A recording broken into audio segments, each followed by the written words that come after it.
Attends, mais faut résumer parce qu'il y a des gens, je pense, qui n'ont pas vu, notre première, qui n'ont pas vu le premier stream. En gros, pour aller vite. On a parlé des jeunes années syndicalistes et on a parlé surtout de Moulinex où il y a eu un dépôt de bilan frauduleux et scandaleux, et on avait fini sur après plein d'aventures et des années. On avait parlé de mon arrivée chez Moulinex, l'histoire du syndicalisme avec la CGT et le PAN. J'ai quand même milité plus de 18 ans avec lui, donc je sais très bien. Ah oui, c'est vrai qu'on avait mal parlé de Thierry Le Pan.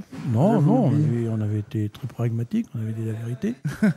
Je suis mort. Je me rappelle plus si j'avais à l'époque, parce que c'est Valls qui l'a reclassé. Oui, apparemment oui, c'est lui qui l'a l'avait mis au truc, ministère des Sports. Ouais, et qui l'avait mis à l'analphabétisme. Cool. Voilà, c'est ça, ouais. Cool. Ça. Bah, tant mieux pour lui. Hein. Et du coup, on s'était arrêté là, et on avait dit qu'il y aurait sûrement un épisode 2 sur les débouchés judiciaires vite fait de l'affaire Moulinex, du dépôt de bilan, de comment vous vous êtes organisé pour attaquer, et surtout la dernière fois avec le chat, je sais pas s'il y en avait qui étaient là, on avait parlé des mouvements de chômeurs, etc., et de pourquoi c'était un peu compliqué de mobiliser sur ça. Et toi, c'est ce que tu as fait après Moulinex. Il y a eu plusieurs choses en fait. Donc à l'affaire, donc le fameux 23 novembre, c'était le jour de la signature du fin de conflit, et donc les syndicalistes, on était quand même 250 sur le groupe Moulinex, on a été licenciés qu'au bout d'un an.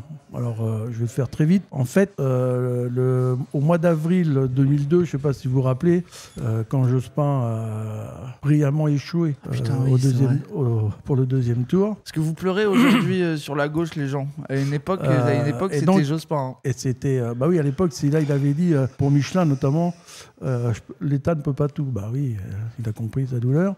Et donc nous, dans ce cas, on avait Guigou comme ministre du Travail, et c'était elle qui pouvait donner l'autorisation aux administrateurs judiciaires de nous licencier. Et quand les administrateurs judiciaires ont demandé à Guigou l'accord de nous licencier, c'était juste avant les élections des présidentielles. Et Guigou a dit aux administrateurs, vous n'allez pas venir m'emmerder, que j'accepte de licencier 250 salariés protégés du groupe Moulinex. Donc, ils n'ont rien dit. Bon, résultat, Jospin n'a pas été deuxième tour. Attends, donc, tu relis. Jospin, parce que pour les gens qui n'étaient pas là, Jospin, il n'a pas été au deuxième tour exactement pour des trucs comme ça, quoi.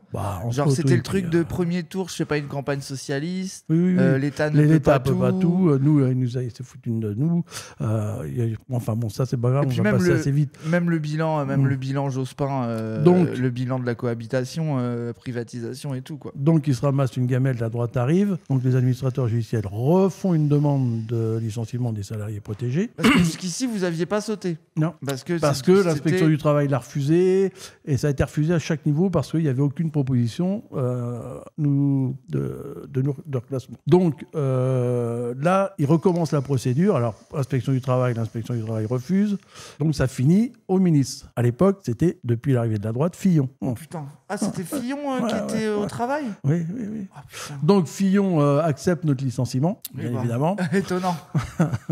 Et donc, en fait, on est resté un an de plus. Le fait de rester un an de plus, en ce qui me concerne, les copains de mon syndicat, on a dit, on n'est pas licencié, donc on va mettre en place une structure pour la défense des intérêts collectifs des salariés de Moulinex. Alors, parce que je sais que ça va poser la question dans le chat, quel syndicat ? C'était un syndicat indépendant. Voilà, j'ai été 20 ans à la CFDT, je représentais le groupe Moulinex au niveau de l'Europe, etc., au niveau de la CFDT. J'ai mis un peu le bazar pour des questions de financement, et j'ai eu des gros désaccords avec Nicole Notat, oui, bon. Que j'ai appelé, moi, la tsarine. Donc voilà, et à un moment donné, ce qui devait arriver arriva. Toute la CFDT est partie, et on a créé un syndicat indépendant qui s'appelait SIDIS, syndicat de défense des intérêts des salariés. Oui, parce que vous vous êtes fait sauter de la CFDT, quoi. Oui, on les a aidés. C'était plus possible, la collaboration n'était plus possible. Non, puis ça va 5 minutes. Hein. Et par contre, je remets pas en cause les militants CFDT qui aujourd'hui restent dans la défense des salariés. Ce que je remets en cause, c'est là-haut qui qui Ouais, bah après, sont un peu trop. Non, il y trop en a. gentil. Attends, les gens qui sont encore à la CFDT, papa, Non, arrête. mais dans les boîtes, mais il y en ça, a c'est qui... comme Mélenchon, c'est pareil. Allez. C'est comme Mélenchon, 30 ans de PS, ça laisse des traces. Non. Il y a des militants CFDT qui sont en désaccord avec ce qui se passe là-haut. Après, vous allez me dire, oui, il y a les congrès, il y a tout ça. Mais bon, après, on va pas raconter l'histoire, j'en aurais à dire. Mais bon, c'est des enfoirés, de toute façon. Et donc, on crée Apikemix, qui est en fait une structure pour regrouper les adhérents. Et on a commencé à réfléchir. On est en dépôt de bilan, cessation des paiements. Il n'y avait plus rien. Jospin, avant de sauter, avait nommé Michel Bove comme délégué interministériel pour suivre le dossier de Moulinex. C'est lui qui avait fait les ACH au Havre. Enfin, en fait, il faisait toutes les fermetures. Donc Michel Bove, DRH à Unimétal, trotskiste au départ quand il était jeune. Mais il y a beaucoup de trotskistes qui tournent mal, à part Mélenchon. Non, mais c'est vrai. En plus, c'est ça que je comprends pas. Bah, bon, ça se fait qu'il n'y a que Mélenchon qui n'a pas vrillé. Et il y a ce. Attends, Drey, il a vrillé. Jospin, il a vrillé. Cambadélis. Il n'y a que Mélenchon. Non, parce que tu as aussi les Troscards qui sont restés dans le bordel toute leur vie, que personne ne connaît. Bon. Donc, Michel Bove, trotskiste. Alors après, Fabusien. Ouais. Donc, me nommer pour redynamiser le groupe Moulinex. Donc, on était en cessation des paiements. Les gens avaient quitté leur boulot, etc. Et on se dit, il y a une faille dans leur truc. Parce que vous réfléchissez judiciairement, là. Là, vous êtes dans une étape où vous dites, on est baisé, voilà, on va sauter. Quand le dépôt de bilan est déposé, cessation des paiements, il a été déposé à Nanterre, j'y étais, avec le PDG de l'époque, parce que c'est la loi. Le PDG doit être accompagné des membres du comité central d'entreprise. Donc, on dépose avec lui. Et avec les copains de Sidis, on se dit, il nous faut un avocat, mais pas un avocat de droit du travail. Les mecs, ils comprenaient rien. Ils connaissent que dalle. Il faut qu'on trouve un avocat en droit des affaires. Donc, vous êtes allé trouver un mec de droite pour baiser des mecs de droite, quoi. Vous vous êtes dit les gauchistes, les gauchistes de droit du travail. Oui. Et donc, en plus, spécialiste en droit américain, c'est marrant parce que ça nous a servi après. Donc, Fabrice, je ne donne que son prénom. Et donc, on rencontre Fabrice, on lui explique. Donc, il commence à faire des courriers aux administrateurs judiciaires, à Jospin, à tout le monde, en disant que Sidis demandait à ce que le dépôt de bilan soit ramené 6 mois avant la date qui avait été déposée, pour vérifier s'il n'y avait pas eu des malversations dans les 6 mois. Sauf que ce qui s'est passé, c'est qu'en comité central, les administrateurs judiciaires ont commencé à parler de nous, de Sidis, en disant, voilà, j'ai reçu une lettre, le PAN, la CGT, qui n'avait rien fait. Ah, la CGT, parce qu'ils adorent la CGT dans le chat. Voilà. Donc, ils n'avaient rien fait. Qui n'avaient rien foutu. Qui n'avaient rien foutu. Et c'est merde, putain, et c'est eux qui ont raison, quoi. Donc, il vient me voir, à la fin de la réunion du comité central, à la Défense. Il me dit, Jean-Louis, ça serait bien qu'on fasse quelque chose ensemble, etc. Moi, j'avais le sourire, mais ça se voyait pas à l'intérieur. Parce que là, attends, vous avez passé combien de temps à bosser dessus entre la lettre et le truc? Parce qu'on le moment où vous dites on va faire des moves judiciaires, on va voir un avocat. Non, mais ça, c'est. On va essayer de défendre. Ça, c'est un choix. Après, on va essayer de défendre nos droits. Ouais. C'est après que ça s'est fait. Lui, il a voulu rejoindre. Ah non, mais il me demande, ça serait bien qu'on fasse un truc ensemble. Donc moi, j'ai dit bingo. Parce que si la CGT nous rejoint, nous, Sidis, qui n'étions en fait qu'un syndicat d'État d'entreprise, on était puissants quand même. Hein. On était la deuxième organisation. Je lui dis, oui, bien sûr, évidemment. Et donc là, on fait le branle-bas de combat.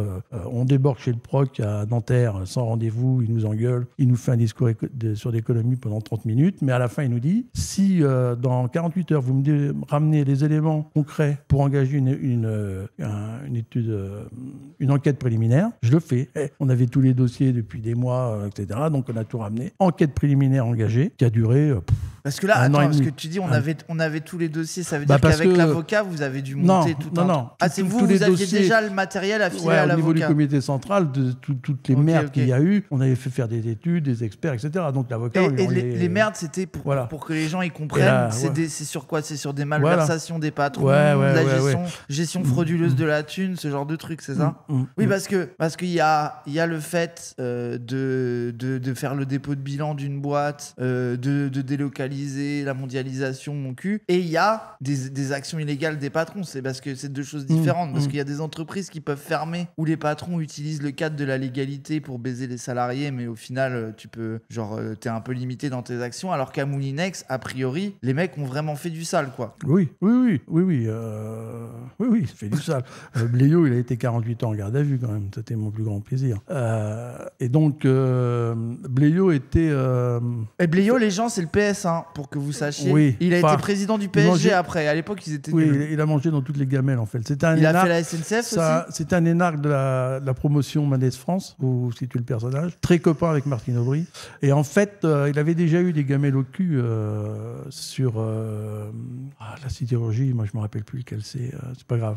Et je ne sais pas si vous vous rappelez, les jeunes non, mais les anciens, Michel Rocard, à une époque, a modifié la loi sur le financement des partis politiques, où il a dit, parce qu'il y avait trop de magouilles, et donc il avait mis une loi en place en limitant les trucs. Et Bleillot avait des gamelles occultes sur des financements de partis politiques, avec la boîte où il était, une grosse boîte, la sidérurgie, mais je ne me rappelle plus laquelle c'est. Arcelor, ils disent non, c'est pas Arcelor, c'est pas celle-là. Enfin, c'est pas grave. C'est pas grave. Et Bleillot avait des gamelles là-dessus, parce qu'il avait financé des partis politiques. Mais il en avait financé deux. À l'époque, le Parti Socialiste et le Parti Républicain. Et là, j'avais dit, bingo, quoi qu'il se passe, de toute façon, je suis dans le bon jeu. Donc, c'est en fait Michel Rocard, en faisant sa loi sur le financement des partis politiques, qui l'a sauvé. Mais il a continué, vous inquiétez pas. C'est grave. Donc, on en est à vous envoyer on dépose plainte, Bleillot, on arrive à le mettre en garde à vue. Pour vous tu sais pourquoi il y est, on est en garde à vue, tu te rappelles les chefs de... Parce que la garde à vue... Oui, je les ai, tout. C'était quoi Détournement, il y avait tout. Non, mais il a eu un non-lieu, t'inquiète. Oui, Ils ont fait ce qu'il fallait. Il y a eu des ordres qui ont été donnés. Foiré du PS, là. Ah putain. Je vous signale que j'y étais 20 ans au PS. Ouais, c'était pas ta meilleure idée. J'ai encore mal. Vous savez, les syndicalistes, à l'époque, on demandait à avoir les dits plus hauts salaires. Attends, c'est quoi que tu veux dire de quoi au salaire dans les comités de groupe, si tu veux, doit être communiqué au bilan social le montant des 10 plus hauts salaires, mais il donne la masse, et puis après, il y a les catégories. Mais tu peux jamais avoir... Le max. L'intérieur. Tu as une masse. Ah, t'as la masse des salaires. Des 10 plus hauts salaires, mais tu sais pas qui et combien. Donc là, moi, je les ai eus. Ok. Et tout, ce que j'avais jamais pu avoir en 20 ans de syndicalisme. C'est que tu savais quels étaient les 10 mecs qui prenaient le plus de mailles dans le bordel. Bah oui, Bleillot, entre autres, ça enfoiré. Tu te rappelles à l'année combien ça faisait en euros, non? C'était en francs? Ouais, c'était énorme. Attends, je voudrais pas dire de conneries, mais c'était en millions d'euros. Et en plus, t'avais les salaires que de Moulinex, t'avais pas les salaires des holdings autour. Bon, si, t'avais tout. Il y avait tout? C'est sur le niveau du groupe. Ok. Ah oui, ok. Donc voilà, chef d'inculpation, mis en garde à vue, parce qu'à l'époque, les journalistes me disaient Jutan, vous arriverez sans enquête préliminaire, c'est là qu'il y a le moyen le plus facile pour arrêter une enquête préliminaire. Et en fait, le capitaine de police Auréal qui m'a appelé et m'a dit on y va. Donc il y a un mec chez les flics qui a accepté d'essayer de baiser Bleillot.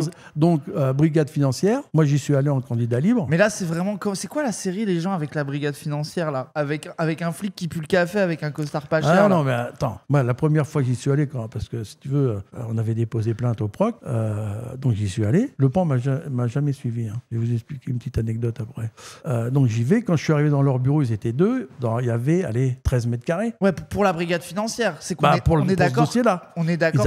Ils avaient le dossier Moulinex. Et qu'il y a un dossier Moulinex sur combien de salariés? 5000. Sur 5000 salariés.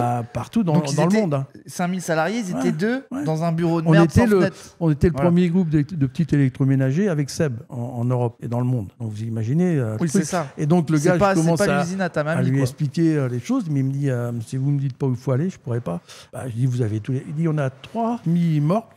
Plein d'archives. Vous imaginez bien, on n'est que 2.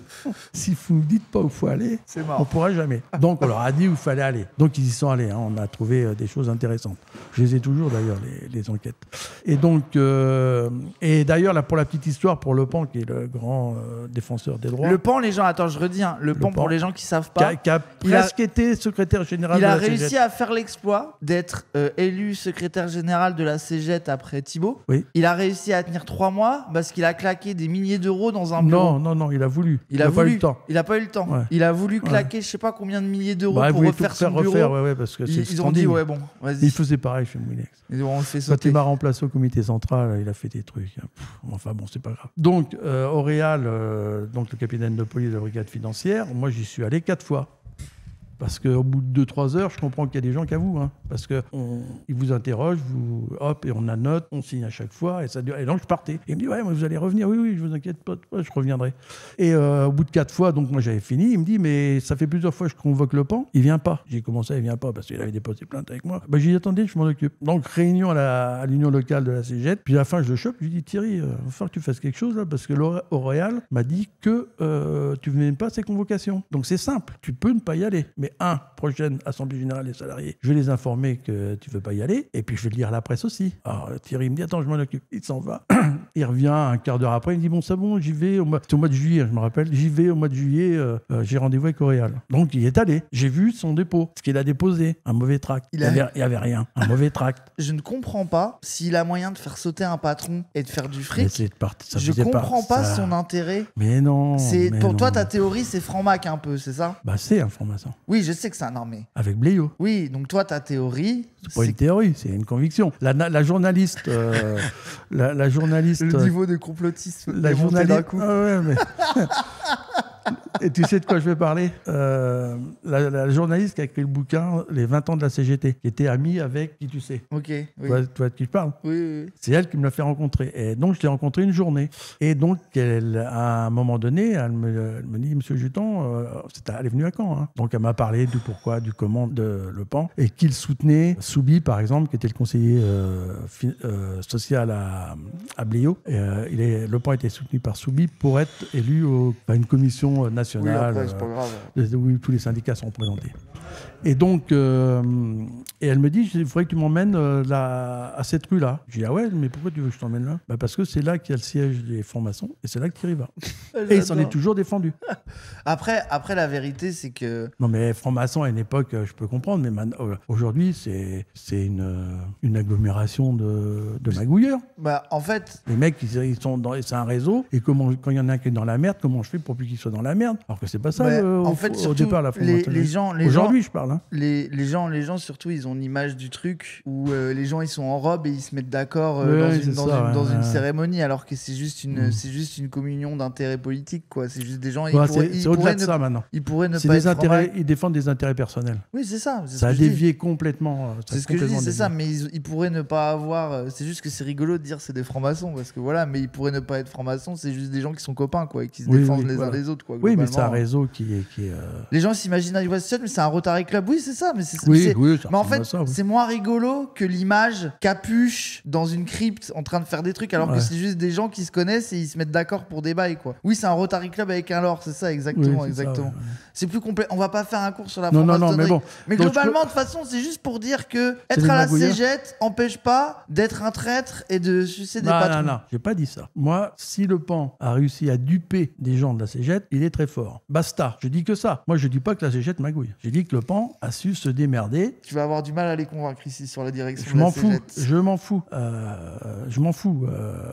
J'ai toujours dit, vous savez, j'ai toujours dit que face à un patron con, il faut une CGT. Donc après, vous en faites ce que vous voulez. Oui, c'est que quand faut foutre la merde, faut la cégette. Oui. Mais quand faut travailler, c'est plus... Donc, bon, voilà. Donc on continue. Donc, en quoi la direction a magouillé les gens les trucs... on pourrait que je fasse une émission complète avec... pour qu'ils comprennent, c'est du fric qui disparaît, c'est des mouvements financiers qui sont bizarres, c'est des accords avec... Il n'y avait pas les accords avec les repreneurs un peu shady aussi? Mais non, parce que... Mais c'est des trucs hyper techniques de brigade financière, ça veut dire on s'emmerde. Mais en gros, si t'es un mec avec un costard qui gratte de la brigade financière en mode d'argent et de sang, t'as du matériel, quoi. Mais genre, je pense que c'est des mouvements financiers obscurs que personne comprend, quoi. Bléo a eu les banques avec lui, on est le pool bancaire. Ouais, voilà, c'est ça. Mais vous pouvez pas imaginer la pieuvre que c'était quand on a mis les mains là-dedans. Mais moi, j'ai trouvé des trucs qui sont énormes. Mais bon, c'est trop long. Il faudrait passer 5 heures. Il faut que je vienne avec les dossiers, que je vous les montre, le pourquoi du comment. Donc voilà. Et donc ça se poursuit. Bléo est mis en garde à vue. Il a un non-lieu parce que le juge, le proc, s'est débrouillé pour qu'il ait un non-lieu. Basta. Non-lieu, hein, ça ne veut pas dire qu'on n'est pas coupable. Hein. Ça veut dire qu'on considère que les preuves ne sont pas suffisantes. Moi, je lisais les preuves. Le problème, c'est que je lisais les preuves. Et c'est ça. Et c'est là qu'il y a magouille. Oui, et toi, c'est le truc qui te scandalise de fou. C'est que tu sais qu'il y avait de quoi le faire sauter. Oui, et il y a quelqu'un qui a dit stop à un moment. Oh! Non, je dis bonjour au vrai bonhomme d'abord. Il cherche la merde, là. Quand j'avais déposé une petite histoire, ça va vous faire marrer. Bléo était fan de foot, Charlie vous l'a dit, il était président du PSG. Bléo, c'est le dernier patron de Moulinex, pour que les gens ils comprennent bien. Pas le dernier, mais c'est lui qui nous a tués, en fait. Je redis des trucs comme ça parce qu'il y a des gens qui arrivent au fur et à mesure du stream et qui comprennent de quoi on parle. Foot. Qui a été président du PSG. Et il a eu la Légion d'honneur offerte par le PS. Comment il s'appelait? Platini était là à sa remise de la Légion d'honneur. Je vous dis ça pour vous montrer le niveau. Et donc, quand j'ai déposé plainte, j'ai signalé que il y avait des avions qui partaient de Rennes pour aller voir des matchs de foot à Bucarest, matchs de Coupe d'Europe, et que c'était pas normal, et qu'il y avait des gens, les administrateurs de West France qui étaient dans l'avion. Alors je vous explique pas comment j'ai su ça. Hein. Et donc il y a eu enquête, et Bléo, quand j'ai vu sa déposition, il a dit oui, non, mais non, vous avez rien compris, messieurs de la brigade financière. C'est que j'avais besoin d'aller en URSS, parce que c'est vrai qu'on avait un gros marché russe, et je me suis arrêté en rentrant à Bucarest par hasard, il y avait un match de Coupe d'Europe. Voilà. Vous voyez un peu bon, ça, c'est ce que je vous raconte, c'est du réel. Hein. C'est pas du complotiste. Hein. Donc voilà, ce genre de truc. Et j'en ai bien d'autres, malheureusement. Et c'est là que je suis en désaccord total avec Lordon, quand il avait fait son émission avec Le Pan, en expliquant sur le monde diplomatique que Moulinex était mort du système chinois, etc. Je lui ai dit, mon cul, on n'est pas mort à cause des Chinois, on est mort à cause de patrons voyous qui ont tué la boîte. Donc Lordon, t'es nul à Yesh. Non, mais à l'époque, Lordon, c'est comme d'hab. À l'époque, non, ça en plus, j'ai fait des trucs avec lui, moi. Hein, non, mais avec Mermet. Hein. À l'époque, sa marotte, c'était la mondialisation et le marché chinois. Et il faisait rentrer tout ce qui se passait en termes d'industrie en France dans ce logiciel de lecture de la mondialisation. C'était sa marotte à l'époque. Du coup, il faisait que ça, quoi. Ouais, bien sûr. Du coup, on en était à la garde à vue. Donc, on va vite se terminer. Donc, voilà. Donc là, Jospin avait nommé Michel Bov, donc je vous ai parlé, l'ancien trotskiste. Que des gens de gauche. Non, moi, ce que je remarque quand même, c'est que tous les fils de pute qui traînent autour de cette histoire, le PS. C'est que des PS. Ouais, c'est des enfoirés. Et c'est que des PS qui ont laissé 5000 salariés aller crever, qui n'ont pas poussé pour qu'un patron il se fasse juger, etc. Genre, c'est vraiment le niveau de trahison de ce parti. Gilles Balbas, pour ceux qui connaissent un peu les gauches-pattes. C'est celui qui a fait les nouveaux chiens de garde. Les gens. Voilà, la mécanique du pire, c'est sur Moulinex. Il a réussi à interviewer Christian Pierret, qui était secrétaire d'État à l'industrie, donc sous les ordres de Fabius, 3 jours avant le premier tour des élections, en avril 2002. Il fait une interview de Christian Pierret sur nous. Et Christian Pierret, secrétaire d'État à l'industrie, membre du PS. Alors je vous résume, hein. Il explique, les salariés de Moulinex, ils n'ont rien compris. La loi du marché, c'est inéluctable, comme la loi de la pesanteur. Hop, fermez les guillemets. La loi du marché, inéluctable, comme la loi de la pesanteur. Et moi, j'ai encore la vidéo de ça. Hein. Il dit ça 2 jours avant que Jospin soit au premier tour. Imaginez, nous les salariés, on est trop cons. C'est vrai que moi, j'avais toujours appris, parce que j'étais au PSU quand même, je suis venu au PS après, vu qu'ils ne branlaient rien, j'avais appris que normalement, on pouvait réguler le marché, grâce à des lois, grâce à des machins. Mais surtout Non, Pierre, non, on est con. C'est inéluctable. C'est comme le... Voilà, bingo. Et le pire, moi, c'est mon plus gros regret, c'est que cet enfoiré de Hollande, il m'a baisé une 2e fois. Moi, quand il a dit mon adversaire, c'est la finance, j'ai dit, ah ouais, c'est bien ce qu'il dit. J'ai voté pour lui, pauvre con. Mais c'est fini, hein, je peux vous dire. Jamais plus. C'est des traîtres. Mais ça, c'est je pense qu'ils le montrent. Mais ça, c'est la grande trahison. Ils sont pathétiques, là, quand je les vois. Quand je vois Fort et l'autre, même, ils sont pathétiques. À dire, bah non, je vais pas. Non, mais ils ont pas honte. Moi, j'ai honte. J'ai mal. En ayant cru au socialisme autogestionnaire longtemps. C'est pour ça que j'étais à la CFDT, hein, pour l'autogestion. Hein. Bon, allez, on fait vieux machin. Ça, c'est la promesse Je fais vieux machin. Oui, donc, on est en possession des paiements. Et j'ai envoyé un message au Jean-Michel procureur et au Jean-Michel juge, là, qui, notamment, j'ai entendu des choses. Ouais, de toute façon, ça sert à rien d'aller en justice parce que de toute façon, on gagnera pas. Et nanana. Il y a de ça, il y a 1 mois et demi, 2 mois que j'ai entendu ça. Ça sert à rien d'aller. Les Jean-Michel juge, Jean-procureur. Ben, moi, j'ai eu la même chose. Mais je vais vous expliquer pourquoi il faut y aller en justice. Même si on pense qu'on va perdre. Parce qu'on n'a pas la réponse de toute façon quand on n'a pas déposé plainte. Donc, dépôt de bilan, il n'y a plus rien, tout est fini et on dit, on envoie 8 nanas. C'était que des nanas parce qu'il y avait 65% de filles salariées dans le groupe au prud'homme pour... Attends, au début 8, c'est ça? Oui, on a... première salle. Allez, on n'est pas bête pour voir ce que ça donne. Donc, on en a ensuite, pour non-respect du plan social, je vais y arriver, vous inquiétez. À l'époque, c'était plan social, c'était pas le PSE comme maintenant. bilan. Et on a réussi à trouver une loi avec l'avocat qui disait que, alors ça va être un peu compliqué, mais c'est pas grave, on va passer vite, qui disait que en cas de licenciement économique d'un groupe, alors vous imaginez, on avait déposé le bilan, il devait y avoir une réunion du comité, alors je me rappelle plus que c'était le comité, qui devait regarder quelles étaient les possibilités de reclassement sur le bassin d'emploi. Donc en gros, et ça c'est la loi, c'est quelque chose qui avait été signé au niveau de la métallurgie entre les syndicats de la métallurgie et l'UMM. Comme quoi, il devait y avoir une réunion qui devait regarder quelles étaient les offres d'emploi possibles sur le bassin d'emploi avant de fermer la boîte. D'accord ? En plus, c'est une réunion qui presque engage à rien, quoi. Oui. C'est une réunion. Mais ils l'ont pas faite. Pour que vous compreniez. C'est un truc, c'est obligatoire. Ils l'auraient fait. Ils auraient fait cette réunion en disant ouais, bah voilà, il y a ça. C'était bingo. Mais comme ils ne l'ont pas fait, on a attaqué là-dessus et on a gagné. Ça veut dire que vous avez réussi à les baiser sur une réunion de cons qu'ils n'ont pas faite avant de déposer le bilan. Ouais. Et combien d'argent vous avez fait dessus ? Pourquoi ? Et vous savez pourquoi ça ? Parce qu'ils n'ont pas fait comme moi. Les administrateurs judiciaires, ils ont gardé leur avocat. Un avocat en droit des affaires. Non, droit des affaires. Il aurait dû prendre un avocat en droit du travail. On les avait avertis. Hein. C'est ça, c'est qu'ils ont pris un mec de droite pour essayer de baiser des administrateurs, gens de gauche. Ils auraient dû prendre un mec de gauche pour baiser des gens de gauche. Les administrateurs judiciaires, si tu veux, avaient leur avocat qui était en droit des affaires, alors qu'ils auraient dû prendre un avocat en droit du travail. Ils se sont fait baiser. Mais on a gagné. Alors vous imaginez, Michel Bov a même fait des courriers pour dire j'ai fait plein de choses, on a amené de l'argent, on a débloqué 700 millions d'euros, etc. Même cet enfoiré, il a fait une lettre pour essayer de nous faire perdre. Mais manque de peau, ça a été quand même 2 fois en cassation. On a gagné. Alors qu'est-ce qu'on a gagné ? Rien que moi, à Cormel, avec mon association, on a gagné 7 millions d'euros. Sur le groupe, 26 millions d'euros. 26 millions d'euros directement. En plus de ce qui avait été donné au dépôt de bilan. Au plan social, etc. 26 millions dans la poche des gens. Oui, alors, pas chacun. Hein. Oui, mais je me méfie avec le chat. C'est vrai qu'ils sont cons. Non, mais t'as raison. Non, je n'ai pas dit ça. Jamais je dirais que le chat est con. Des fois... Ils sont limités. Voilà. Non, je rigole. Et donc, vous imaginez bien le branle-bas de combat. C'est une honte, même Michel Bov. Quand on a su que... Donc, les 8, ils ont gagné. Donc, après, on a tout lancé. Les gens, c'est 26 millions sur combien vous avez fait de dossiers en tout, 2500 personnes. C'est ça. Et les montants, c'était combien par personne au minimum, parce que comme on a gagné licenciement sans cause réelle ni sérieuse, parce que c'est ça que ça veut dire, le fait qu'ils n'aient pas fait la réunion, on a gagné licenciement sans cause réelle ni sérieuse, vous imaginez, des possessions des paiements et tout. Hein. Ils avaient les bras au ciel. Ça veut dire que c'est au minimum, alors je ne me rappelle plus, c'est 8 mois ou 12 mois de salaire brut. C'est-à-dire que c'était minimum pour les agents de production 8 000 euros et ça a été jusqu'à 60 000 euros. C'est ça, par personne. Voilà. Et ça, c'est le fonds de garantie des salaires qui a payé. Ce qui a fait que les administrateurs judiciaires ont fait waouh!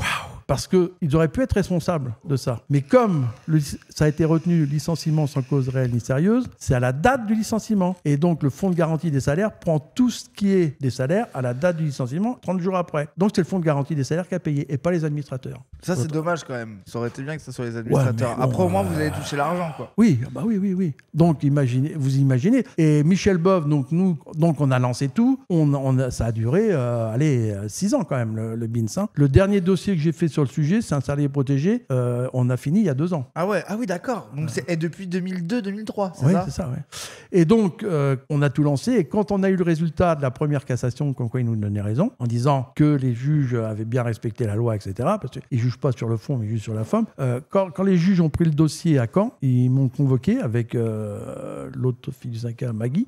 Ils étaient 3 juges. Et je lui ai dit, mais pourquoi vous êtes 3 ? Ils m'ont dit, parce qu'on veut être sûr, on ne veut pas être cassé. Et en fait, ils voulaient être sûrs de donner un jugement qui soit pas attaquable. Et ils ont eu raison, on a gagné. Et donc, je ne sais plus où je voulais en venir.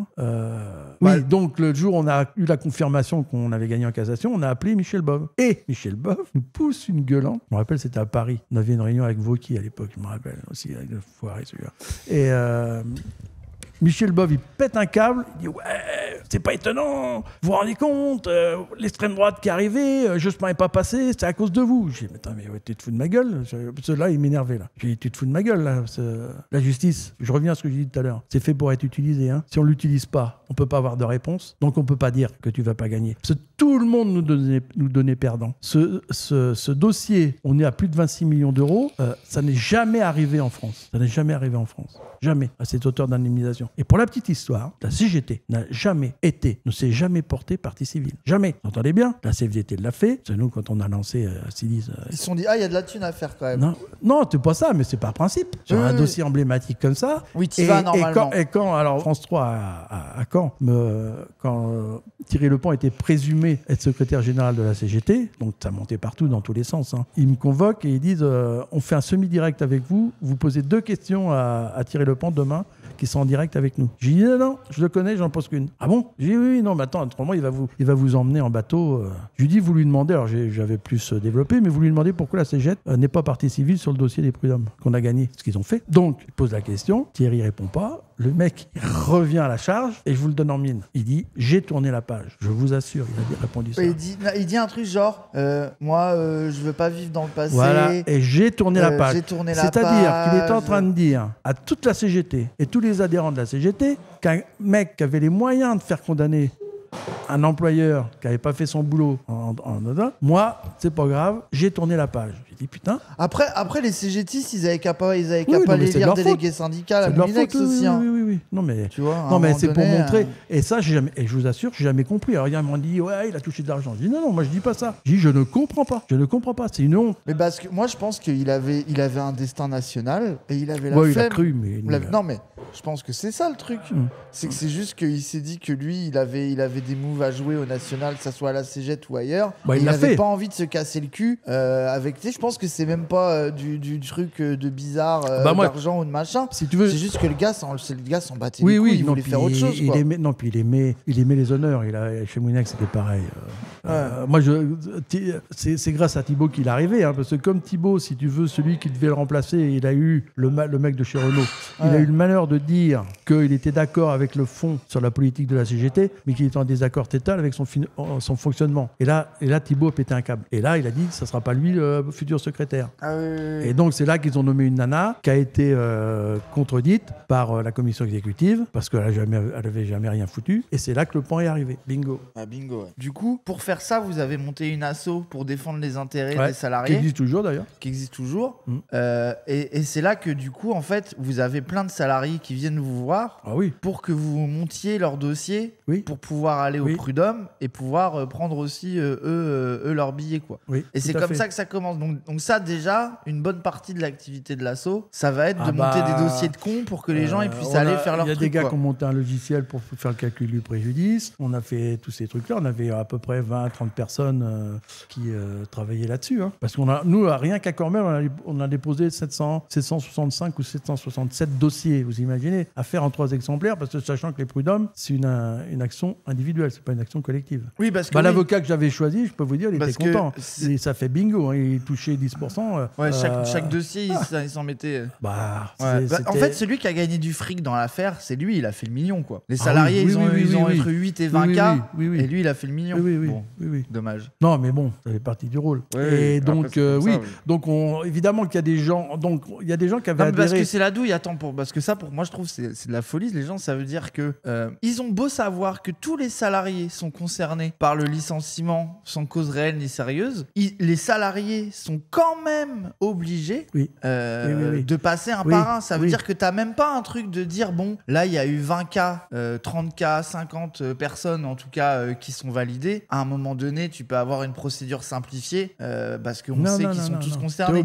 T'es obligé de refaire la demande, de remonter tout le dossier systématiquement, etc. Et il y a plein de gens, si vous aviez pas monté l'assaut pour leur faire les dossiers, les gens, ils y seraient pas allés. Bah non. Ils auraient même pas pu le faire, quoi. Non, c'est là aussi où tu dois t'organiser pour pouvoir amener en justice des gens, des salariés qui ont passé 40 ans dans la même usine pour pas se faire baiser, quoi. Genre d'où on a eu des adhérents de la première heure, donc on avait des réunions presque tous les jours. Hein. On avait averti le jour où on aurait confirmation qu'on avait raison, les tarifs pour monter le dossier prud'homme ne seraient plus le même. Donc en fait, quand on a gagné, c'est comme partout, hein, les gros courageux sont arrivés, on dit merde. Donc là, on leur a dit, vous rattrapez le retard d'adhésion que vous n'avez pas eu. Oui, donc c'était, ils prenaient, hein, c'était 150 € à l'époque, je me rappelle, ils ont rattrapé, plus l'avocat et tout ça. Et on a négocié une remise à l'avocat, une ristourne de 1% sur ce qu'il a gagné pour nous, pour aider les gens. Parce qu'à l'époque, après, c'est là qu'on peut en venir au mouvement national des chômeurs, c'est qu'au bout d'un moment, parce que là, au début, c'est une asso qui est vraiment montée pour défendre l'intérêt des Moulinex. Voilà, l'intérêt Et au bout d'un moment- individuel et collectif des Moulinex. Et au bout d'un moment, vous vous dites, merci Turlette, Faut que ça serve à d'autres. faut qu'on élargisse le truc. Pour- On va sortir de Moulinex uniquement. Ce qu'on a fait, faut que ça serve à d'autres. C'est ça. Donc vous sortez de la défense unique des intérêts des Moulinex et vous passez sur la question Et des on va à une chômeurs et des réunion à précaires. Noyelles-Godault. Et donc là, le mouvement national des chômeurs et précaires. Bon, on arrive, à l'époque, on avait 700 adhérents. On est porté en triomphe. Ah oui, parce qu'une asso avec des gens aussi grosses, avec Ouais. des chômeurs et des Ouais. précaires, ça Ouais. n'existe pas vraiment. Bah si, il y en avait. C'est un peu mais une anomalie. C'était, à telle ampleur, non. Parce que, Donc, alors qu'on pourrait croire que 700, c'est pas grand-chose, tu vois. Bah, mais vu, en le nombre réalité- de chômeurs, vu le nombre de chômeurs qu'il y a, oui, mais la grosse difficulté, l'expérience que j'en ai, moi, parce que bon, j'ai milité quand même 5 ans au MNCP, ça s'est mal terminé, mais la grosse difficulté, c'est de faire venir les chômeurs et qu'ils prennent en charge leur vie et qu'ils soient aidés. Et pas simplement quand ils sont dans la merde, parce qu'à l'époque, c'était la NPE, leur supprimer leurs indemnités ou pas, quoi. C'est ça la grosse difficulté. Un chômeur, quand quelqu'un perd son boulot, il y a des gens qui s'enferment, alors que c'est une erreur. Ils devraient chercher un collectif, et ce collectif, c'est nous, par exemple, les chômeurs, quand ils venaient, nous, on leur posait pas de questions. Ils leur offraient un café et ils faisaient ce qu'ils avaient envie, quoi. C'est après, s'ils avaient envie d'aller plus loin. Oui, parce que en fait, les gens ils pensent que la seule action possible quand tu es au chômage, c'est d'aller à France Travail et de chercher un taf. Alors Oui. qu'en réalité, Non, il y a autre tu chose. pourrais avoir une organisation collective de défense collective des intérêts des chômeurs. Mais alors là, le problème, les gens pour aller les choper. Bah si, faut aller, on l'a fait, hein. On allait au Pôle, à l'époque c'était Pôle emploi, on allait à la porte des Pôle emploi, on distribuait des tracts avec nos références, on avait un site internet, vous pouvez nous contacter, quoi. Mais alors, les contacts, à chaque fois, bon après, il fallait le faire, mais c'était à chaque fois des gens qui étaient dans la merde, hein. Bah ouais, c'est ça. Ouais, C'est que du coup, oui, aussi, tu récupères les gens qui sont le plus en crise sur le sujet. Et en fait, du coup, j'ai l'impression que le problème, c'est que là où tu pourrais faire une asso de conquête un peu, de dire peut-être de revoir la question des droits des chômeurs, d'organiser les chômeurs collectivement, tu te retrouves obligé à faire une asso d'accompagnement des chômeurs les plus précarisés, les plus en difficulté, quoi. Et en fait, t'as pas l'espace politique Puis pour surtout pour créer des choses, et t'es en mode, bon, bah, en fait, les gens, ils sont trop dans la merde, ils ont besoin d'aide, et tu te retrouves à faire du palliatif. Et surtout que les syndicats n'aiment pas les chômeurs. Ah, là, pourtant, il y a la CGT chômage. Alors, la CGT chômeurs Marseille, qui avait foutu un gros bordel, peut vous dire que la CGT les aimait pas, hein. Ah ouais. Pourquoi ? Parce que ils sont incontrôlables. Tu peux pas leur demander, attends, taisez-vous, on va négocier. Non, les mecs, ils sont dans la merde. La CGT chômeurs, ils ont fait. Moi, je sais qu'ils ont fait un boulot énorme, hein. La CFDT, bah, alors, ils sont totalement absents. Moi, quand j'ai été au MNCP, j'ai été vice-président, je me suis occupé du développement durable, etc. J'ai rencontré la CGT quand ils avaient la présidence de l'UNEDIC à l'époque. Et pourtant, ils connaissaient. Je me suis engueulé, hein, parce qu'ils ont commencé à un moment nous expliquer que à l'époque, c'était encore le. La CGT ou la CFDT ? CFDT. Non, t'as dit CGT. Ah merde, désolé. Donc, t'as rencontré la CFDT quand Oui. ils étaient à la présidence du truc Parce des chômeurs. qu'on réclamait, le MNCP réclamait de pouvoir siéger. C'est ce qu'on avait fait. On avait créé CGT chômeurs rebelles et le bureau nous a annulé notre syndicat. Bah oui. Et donc, parce qu'on voulait que le chômeur puisse siéger à l'UNEDIC. C'est-à-dire à l'endroit où on discute de leurs droits, machin, T'as pas ils de n'y étaient chômeurs. pas. Ils y étaient pas. Donc là, on a demandé à la CFDT de nous donner un coup de main pour qu'on y soit présent. Par exemple, aux allocations familiales, les usagers sont représentés aux allocations familiales. À l'UNEDIC à l'époque, non. Et donc, quand on a rencontré la CFDT, alors je me rappelle, c'était la nana, comment elle s'appelait la présidente ? Elle commence à nous expliquer, alors c'était le SMIC, etc., des devoirs qu'il y avait. Je lui dis, attends, j'ai regardé, je lui dis, de quoi ? Parce qu'à l'époque, ça devait être 430 euros. Je lui dis, quel devoir à 430 euros ? Quel devoir tu vas demander à quelqu'un qui touche le minimum social ? Donc attends, il y avait déjà la rhétorique. Donc attends, on parle en quelle année là pour resituer à peu près ? 2000, alors attends. 2005. Il y a 15 ans, 17 ans. Ouais. Et donc c'est une meuf de la CFDT. Oui, parce que la présidence de l'UNEDIC à l'époque, c'était bipartite, c'est-à-dire qu'un coup c'était les patrons, un coup c'était les syndicats. Et là, c'était la CFDT. Et là, c'est la CFDT Et qui donc, tient on la le discours rencontre. de les chômeurs. Ah bah, Le problème, c'est qu'ils ont des devoirs. Ils ont surtout des devoirs. C'est cela. Alors moi, je peux le comprendre. Mais à l'époque, c'était de 430 euros. Je lui dis, mais tu peux m'expliquer quel devoir ils ont à 430 euros ? Tu te fous pas de ma gueule ? Ah bah, elle était pas contente, hein, je vais te dire. Il y avait son sbire à côté, là, et il commençait à fumer. Hein. Mais moi, je m'en foutais. Hein. Je leur dois rien. Hein. Je veux dire.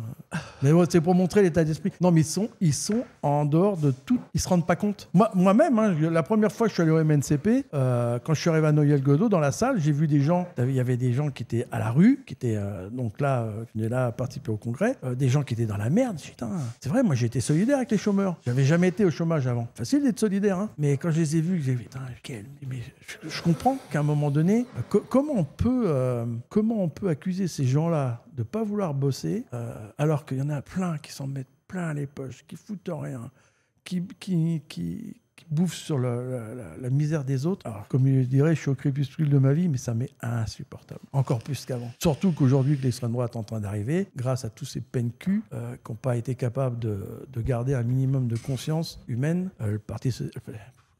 Enfin, passons, ça m'énerve. Eh oui.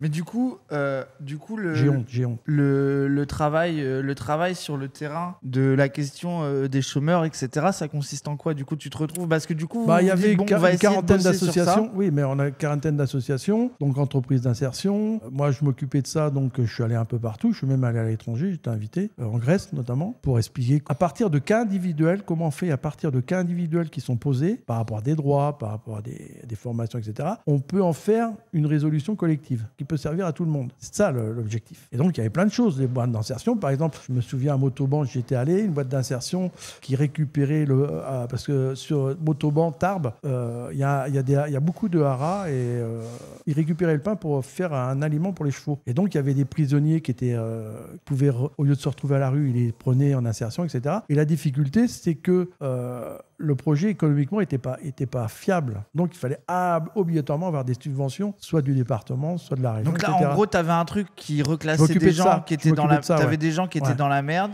Donc, j'allais leur donner un coup de main. Et le problème, c'est qu'ils n'arrivaient pas à faire de thunes. À chaque fois, quand je faisais le et bilan... ils vivaient que en subvention. Voilà. Et la difficulté, c'est que... aujourd'hui, on va encore plus. C'est que quand tu supprimes les subventions, ils sont morts. Et donc, arriver à convaincre des décideurs politiques que c'est quand même mieux d'avoir des gens qu'on occupe, qu'on finance, que de donner un RSA. À l'époque, c'était pas ça. C'est d'avoir une activité rémunérée, redonner la possibilité de se lever pour aller au boulot, etc. Alors, je sais qu'il y en a qui apprécient pas trop, mais c'est comme ça. Ils comprennent pas. Non, mais ils font que des... T'occupes pas des gauche-pattes quand j'avais travaillé, c'est pas grave. Ouais. Mais après, on a le droit de pas travailler. Hein. Moi, ça me gêne pas. Hein. Non, mais là surtout, on parle de gens qui rejoignent des assos pour travailler sur le fait qu'ils sont au chômage. Tu vois, genre, c'est pas... En fait, pour moi, c'est là aussi où il y a une grande différence, c'est que si t'as le gouvernement qui va chercher quelqu'un de force pour aller le mettre dans un taf, c'est pas la même démarche que quelqu'un qui va à une asso, qui se met dans un collectif parce qu'il veut aller voir des gens qui vont l'accompagner pour ses droits ou qui vont lui donner des solutions pour taffer, etc. On en revient à la question de est-ce que l'État doit forcer ou est-ce que l'État doit pas plutôt permettre de donner de la thune, de bon fonctionnement à des gens qui feraient ça, quoi. Là, genre, mais bon, là, on rêve, là. Perdre son taf, pour c'est vous la donner mort sociale. Non, mais après, c'est le truc que les gens croient pas qu'il y ait une injonction. Oui, faut relativiser. Là. Pour vous donner un exemple, par exemple, nous, on avait quand même pas mal de filles qui avaient perdu leur job, qui avaient une expérience professionnelle, monter des micro-ondes, etc. C'est pas quelque chose que vous faites comme ça. Hein. Ça donne une expérience professionnelle, donc vous êtes adaptable, sans problème. Et donc, il y avait le syndicat des hôteliers à Caen qui ont bossé avec la NPE, qui levait les bras au ciel parce qu'ils arrivaient à trouver personne. Je dis à Maggie, toi qui sais Maggie, je lui dis viens, on y va, on les rencontre. On leur dit nous, on a des nanas, le syndicat des hôteliers voulait des nanas pour faire femme de chambre, d'accord? On peut vous mettre en contact. D'accord, on fait le deal. Ça a duré 2 jours. Les nanas reviennent et disent non, mais attends, c'est impossible. Ce qu'ils nous demandent de faire, même si on a besoin d'une adaptation, faut qu'on fasse 12 heures parce qu'ils avaient un temps pour faire la chambre. Faut qu'on fasse 12 heures pour toucher le SMIC. Donc elle l'a envoyé chier. Donc on est retourné vers l'hôtelier. Je dis mais vous vous rendez compte? Je dis mais attendez, c'est quand même pas aux salariés de payer les tarifs que vous allez faire pas cher pour avoir des clients. Les nanas ne peuvent pas. Alors on a fait une autre expérience aussi sur un maraîcher pour ramasser les patates. Au bout de 2 heures, le mec il a pris les patates dans la gueule. Mais en fait, parce qu'il s'est retrouvé avec des meufs qui avaient bossé dans des collectifs à l'usine, qui étaient syndicalisés, qui étaient syndicalistes. Vous savez qu'il faut savoir dire non, quoi. C'est ça. Faut savoir dire non. Je vous assure, le mec il a pris les patates dans la gueule. Ça faisait les Moulinex, ils veulent pas bosser. Ouais, bande de cons. Bosser, oui, mais pas dans n'importe quelle condition. Ah oui, puis surtout, nous, on leur disait, vous ne laissez pas faire. Hein. Hors de question, vous laissez faire. Hein. Ça va 5 minutes, le chantage à l'emploi, c'est bon. Hein. Les mecs, ils se gavent, c'est bon. Hein. Et oui. Donc voilà. Et du coup, ça a duré. Ça a duré quelques années. Donc moi, j'ai fait pas mal de boulot avec le MNCP sur le sujet. Hein. J'étais en charge justement de l'insertion et du développement durable. Et c'est à partir de là, d'ailleurs, que je suis allé à l'université pendant 1 an parce que j'ai monté un projet d'entreprise qui s'appelait SEV, Solidarité, Environnement, Valorisation, Emploi. Tu sais qu'il y a un mec qui fait du fric avec ça maintenant ? Mais non, mais attends. Parce que on a vu ça dans une émission qui s'appelle Qui veut être mon associé, où il y a un mec qui vend des unités de méthanisation en conteneur montable. Et le gars a fait tellement de la merde qu'il a réussi à lever des millions d'euros. Ah bon ? Et je pense qu'il a magouillé de manière bizarre et il s'est fait prendre un redressement. Ah ouais ? Et il est allé dans l'émission, moi, j'étais sur la récupération des déchets organiques et d'installer ça à côté d'une station d'épuration et qui permet de produire du méthane et ainsi de diminuer les besoins de la station d'épuration. En fait, tout ça, on supprimait ça. Et donc, j'ai monté le dossier. J'ai été financé pendant 3 ans par Veolia, qui nous a versé 50 000 euros par an parce qu'ils se sont rendus, parce que c'est eux qui géraient la station d'épuration à Caen. Ils ont dit, putain, c'est pas con ce qu'il veut faire. Et puis surtout, je pense qu'ils se sont dit, il faut qu'on mette la main donc, sur le truc. Je t'avais envoyé une photo pour montrer comment ça s'est terminé. Donc, j'ai fait un business plan. Hein. J'étais à l'université, j'ai eu le diplôme, j'ai fait un business plan, ça a marché. Et au niveau de Caen-la-Mer, j'ai obtenu un prix. Et donc, en fait, avec la station d'épuration de Caen, ils pouvaient économiser à peu près 60 millions d'euros par an avec ce système-là. Ils ne l'ont jamais monté. Les graisses, ils ne pouvaient pas les traiter, donc ils les envoyaient traiter sur le Havre. Donc, vous imaginez bien que c'était bingo. Et surtout, moi, je me rappelle surtout que tu vendais le truc dans un cadre de réinsertion. Oui. C'est ça qui était intéressant. C'est que l'objectif, moi, c'était pour donner du boulot. C'était pour donner du boulot à des gens qui étaient en galère. Moi, j'étais parti du principe. Moi, je pense que c'est ça qui fait qu'ils. Moi, je suis persuadé que si t'avais fait mon avis, c'est que si t'avais fait le business, bande de cons. Si t'avais fait le business sans la side réinsertion, je suis sûr qu'il t'aurait fait un truc. Et donc là, j'ai eu le prix. J'ai été lauréat du concours entrepreneur de l'innovation 2007. Magnifique. Et ça a rien donné. Et donc, oui, Veolia m'a financé 50 000 euros pendant 3 ans parce qu'ils avaient compris que le projet était fiable. Mais bon, c'est... Non mais moi à l'époque, je partais du principe que les métiers de l'environnement étaient les métiers qui permettraient de créer des emplois. C'est la take de Mélenchon. Oui, mais je sais. De dire à un moment donné, si vous voulez que les gens ils aient du taf et même de pouvoir reclasser les gens. Bon, lui c'est son take sur le nucléaire, on pourra en discuter. Mais en fait, tous les gens en galère, si on fait la planification écologique, c'est là que t'as du taf à plus savoir. Mais là, moi, c'est la théorie. Sur ce projet-là, je me suis confronté à des ingénieurs de Caen-la-Mer qui étaient en désaccord parce qu'ils voulaient vendre autre chose. Ils voulaient vendre le tri mécano-biologique.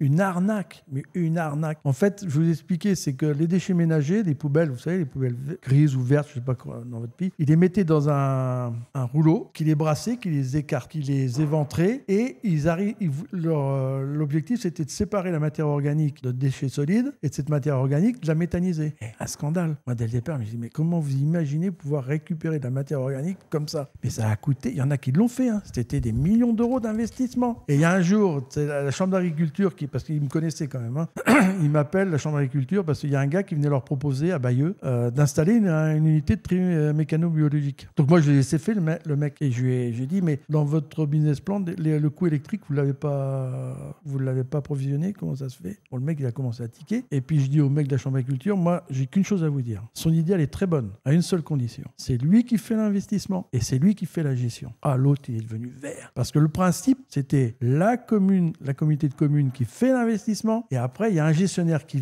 vient, mais qui est payé par la commune. C'est-à-dire que les mecs, ils prennent aucun risque. Donc, quand j'ai dit ça, il fait l'investissement et c'est lui qui va gérer. Parce que si c'est si bien son truc, il va gagner de l'argent, ça ne va rien vous coûter.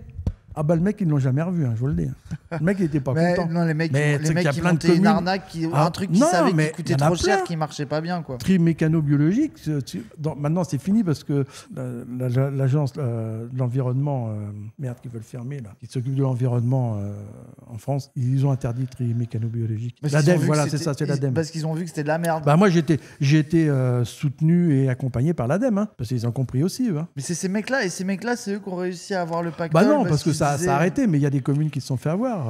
À Saint-Lô, ils se sont fait avoir. Ouais. Et mais moi, je me rappelle, il n'y avait pas une histoire à Caen où tu avais parlé avec les Verts pour filer de la thune à ça, ils t'avaient répondu un truc mais de attends, fou. Oui, les écolos, là, ouais. Ils avaient proposé, parce que moi, l'objectif, c'est... Moi, j'étais parti du principe de récupérer les déchets organiques dans les cantines. Et donc, on a fait un deal avec Veolia, au-delà de nous financer pour payer les chercheurs. Ils nous ont prêté une benne et on a organisé un tri collectif des déchets de cuisine dans une maternelle. Et moi, je tenais à ce que ça soit des petits gamins, parce que je savais que les profs ou les instituts, ah non, on veut pas faire ça, ça va être trop compliqué, etc. Donc, on a créé tout un système où les gamins, quand ils avaient fini leur repas, on avait fabriqué les boîtes avec les poubelles dessous, où les gamins en maternelle triaient leurs déchets. C'est-à-dire que la matière organique ce que font les aujourd'hui dans les facs et tout ça. Ce qui est fait dans les facs, mais ce que font le personnel, du coup. Oui, ou pas. Oui, pas du tout. Et donc, ça a super bien marché. On a fait un film, on l'a montré, et tous les calculs qu'on avait faits sur la capacité de récupérer les déchets organiques a été validé par l'ANEM. Quand je dis validé, c'est devenu une norme. Et on l'a fait pendant un mois à Cassandre. Ça va. Et t'es le seul qui le reposait, en fait, toi. Donc, moi, mon objectif, je dis, les déchets organiques, il faut un moyen de les récupérer de manière où ça coûte le moins cher. Donc, les restaurants, tout ce qui est restaurants, d'entreprises, collectifs, les facs et les écoles, etc. Donc, les Verts ont une grande idée. Ils ont dit, on va faire une récolte avec des bennes et des chevaux. Donc, des charrettes. Ouais, des charrettes. Ouais. On va mettre des charrettes. Non, mais attends, quitte à être écolo, pour autant récupérer ramener les les déchets charrettes, organiques. quoi. J'ai dit, vous êtes à l'Est, hein, ou à l'Ouest, je sais pas comment on dit l'expression. J'ai dit, vous imaginez le nombre de chevaux qu'il faut là dans le camp? Ça va foutre un bordel monstre, quoi. Donc ça s'est jamais fait, je vous le dis. Vraiment, leur idée. C'est bien votre idée, on pourrait le faire avec des chevaux. Et je troll pas, Oui, évidemment, avec des chevaux. Genre, c'est une catastrophe, c'est une dinguerie. Donc voilà, et j'ai appris que, parce qu'en plus, ils ont fait venir une nana au niveau de l'Europe et sur plusieurs dossiers, elle a dit que c'est le nôtre qui était le bon, la communauté d'agglo, quand la mère. Elle a dit le seul dossier qui est viable, c'est le nôtre. Parce que moi, j'avais fait les analyses des déchets organiques, leur pouvoir méthanogène. J'avais tout fait. Je peux vous dire que le boulot, d'abord, l'investissement était assez conséquent pour faire les études à faire. Et c'était notre dossier qui a été retenu. Ça ne s'est jamais fait. Et Francine me disait, là, il y a 15 jours, ils ont abandonné l'idée de l'installer à la station d'épuration de Caen. Voilà, faut pas chercher à comprendre. Mais c'est là que tu vois que même si tu joues dans les règles du truc, que tu montes un truc un peu business quand même, où tu as quand même une side réinsertion, que tu essayes de jouer donc du coup dans les règles un peu qui leur plaît, quoi. Donc mi-insertion, mi-social, mais quand même un peu business et tout. Au final, ils s'en battent les couilles, ils te baissent quand même, quoi. Genre, il y a un truc où et puis de toute façon, moi j'ai l'impression aussi que si c'est pas quelqu'un du sérail qui monte le truc, il s'en branle un peu, quoi. Genre, non, ça a beau avoir passé toutes les étapes, la vérité, c'est qu'il aurait fallu que tu aies des contacts pour lever des fonds indécents dans le privé. Non, mais c'était pas 50 000 € par an de Veolia. Non, mais papa, ça leur coûtait rien. Ça leur coûtait rien. Si tu veux l'investissement, il fallait qu'ils installent une file supplémentaire pour pouvoir que la station d'épuration de Caen, au moment de l'été, quand il y a tous les vacanciers qui viennent, puisse absorber tous les eaux usées supplémentaires. Donc une file, c'était 1 million d'euros. Mon investissement, c'était 1 million d'euros. Sauf que moi, ce que je leur proposais, ça remplaçait 2 files. Je ne sais pas si vous imaginez. Et ça, ils l'ont validé. Veolia l'a validé. Mais ils n'ont pas voulu. Non, mais la difficulté, vous allez vous marrer. Et je raconte, c'est pas une bêtise, je raconte. Les techniciens, les ingénieurs là, de l'agglo, qu'est-ce qu'ils disaient? Ils disent, de toute façon, nous, on reste. Les politiques, ils passent. Qu'est-ce que tu veux faire? Ils en ont rien à battre. Et comme les politiques, il y en a qui bossent et il y en a qui branlent rien. Donc, à chaque ils fois, tu font dois réexpliquer confiance le truc totale aux techniciens. Ouais. Et les techniciens, parce que je pense qu'il y en a des bons, mais moi, c'était des pas bons qu'on avait. Mais je me rappelle de celui-là, là. Ah, il m'aimait pas. Hein. Un jour, on avait une réunion avec tout le staff. Donc, je présente mon projet. Il y avait tous les élus et tout ça. C'était l'ingénieur. Hein. Il me dit, ouais, monsieur Jutan, vous n'avez pas été mandaté. Alors, je le regarde. Ça, vous avez raison. Mais vous avez remarqué que je vous ai rien demandé. Oh, bah, les politiques à côté rigolaient. Oui, je venais vendre le truc pour leur dire, ça vaut le coup, quoi. Je n'ai pas leur demander de l'argent. Je venais simplement de prendre l'idée et d'être dedans pour le faire. Mais peut-être que du coup, t'aurais dû début. plus demander de l'argent. Ça aurait été plus dans les codes. Alors que là, t'arrivais le truc de mais vous avez pas d'argent à perdre et tout. Ouais, mais je pense qu'ils se sont dit, bah oui. Non, mais c'est des pistes, comment on dit? Pisse froid. Pisse froid, ouais. Les politiques. Alors, en plus, moi, à l'époque, c'était LPS, hein, c'était Lyon en plus. Moi, j'ai vraiment pas de pour avec le PS, hein, putain. Oui, bah oui. C'est pas ça courageux. Aussi, la vérité pas courageux, aussi, c'est le PS qui traverse Philippe le Dion, truc. putain. C'est ça, c'est que tu t'es retrouvé avec. Pas de courage, rien. Ah, ça, ils sont bons pour faire les discours. Mais là, moi, je trouve. Parce que tu sais, à la limite, pas de courage pour défendre des salariés et tout machin, c'est le PS. Mais là, ce que je trouve intéressant, c'est que l'histoire, c'est quand même un truc, c'est une boîte, c'est un business, tu vois. Tu sais, tu pourrais te dire que s'il y a bien un truc sur lequel je verrais aller. Enfin, moi, je sais pas si tu vois ce que je veux dire, Cassandre. S'il y a bien un truc sur lequel je verrais aller le PS, c'est un plan un peu business pour faire un truc écolo avec un peu de réinsertion, mais avec un billet à faire. Tu sais, pour moi, dans ma tête, tu sais, c'est un peu un truc PS Core, entre guillemets, quoi. Tu vois, il y a un truc. Mais non, mais quand t'as les ingénieurs qui leur disent. C'est de la merde, non, c'est parce que le trimécanique biologique, c'est mieux. Oui, mais là, en fait, c'est que t'as eu deux business opposés, ils ont écouté les mecs qui étaient déjà là. Oui, c'est aussi simple que ça, oui. Oui, c'est vrai. C'est une histoire de dingue, hein. C'est une histoire de fou, hein. Oui, c'est qu'il y a une tendance générale à garder ce que tu connais déjà, quoi. Oui, c'est un instinct de conservation au final. Ouais. C'est que même dans des trucs qui pourraient être leur milieu, qui est le business, ils veulent pas y aller. Je vais passer à autre chose. Sans déconner. Vous imaginez aujourd'hui la vie se casserait s'il n'y avait pas la France Insoumise et Mélenchon? Ah bah ça. Si on était obligé. C'est bien ta Cassandre, j'ai pissé. Ouais. Non mais sérieux. Moi je suis en colère hein, par rapport à ce qui se passe. Comment ces gens-là. Je parle du PS, hein, les autres, oui, c'est pareil. Ce qu'ils ont été capables de faire. Leur hypocrisie actuelle. Putain, mais ils n'ont pas honte. Moi, c'est fou, ça. Moi, j'ai connu 68. J'avais 16 ans en 68. J'ai connu Mitterrand. Et quand je me dis, moi, maintenant, putain, Mitterrand, c'est un révolutionnaire par rapport à eux, quoi. Et quand je dis ça, mais je dis, c'est une énormité que je dis. Ouais, moi, je me suis battu contre Mitterrand. Comme quand maintenant, on dit Mélenchon, c'est un révolutionnaire par rapport au PS, quoi. Il n'a pas de mal, hein. Bah ouais. Non, mais le PS, c'est pas compliqué, quoi. Non, mais comment les Français peuvent s'en sortir avec des gens comme ça? C'est pas possible. Ils sont manipulés. Alors en plus, j'ai regardé ton truc, Cassandre, là, avec les. Oui, t'as vu. Je dis, bah là, voilà. Alors vous comprenez pourquoi je suis en colère là? C'était mon stream où on lisait les articles de Blast sur le PS qui va magouiller avec l'ambassade américaine. Mais moi, je suis pas étonné.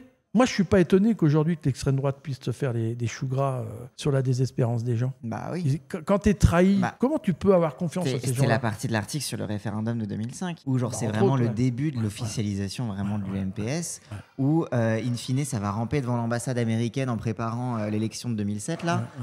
Ils se sont pris la rouste sur le traité constitutionnel européen et ils vont ramper avec Ségolène Royal qui dit non mais regardez, vous inquiétez pas, je suis pro-américaine, j'aime bien Desperate Housewives. Et après ils se demandent pourquoi les États-Unis ils ont préféré Sarkozy parce que lui il est encore plus pro-américain qu'eux, tu vois. Donc c'est ouais. Et là moi je suis désespéré, hein. Je vous assure, je suis désespéré. Non. C'est une catastrophe, Et leur congrès du PS là, ils ont pas honte. C'est fascinant. Je dirais c'est pathétique, mais quand je dis c'est pathétique, je trouve que c'est encore gentil. Ils ont cru qu'ils allaient faire un congrès, ça allait régler les lignes internes, résultat c'est 50-50. Oui, et puis même les gens de Boris Vallaud, parce que tu sais c'était trois, il y avait Faure, Meyer Rossignol, Boris Vallaud. Boris Vallaud qui était le petit des deux, genre 20%, 20-40-40. Et du coup, c'est Vallaud qui va se mettre d'un côté ou de l'autre, tu vois. Et même Vallaud, ils se sont divisés 50-50 entre Meyer Rossignol et Faure. Genre même, ils sont infoutus. Genre c'est, même le truc de Vallaud, il est divisé, quoi.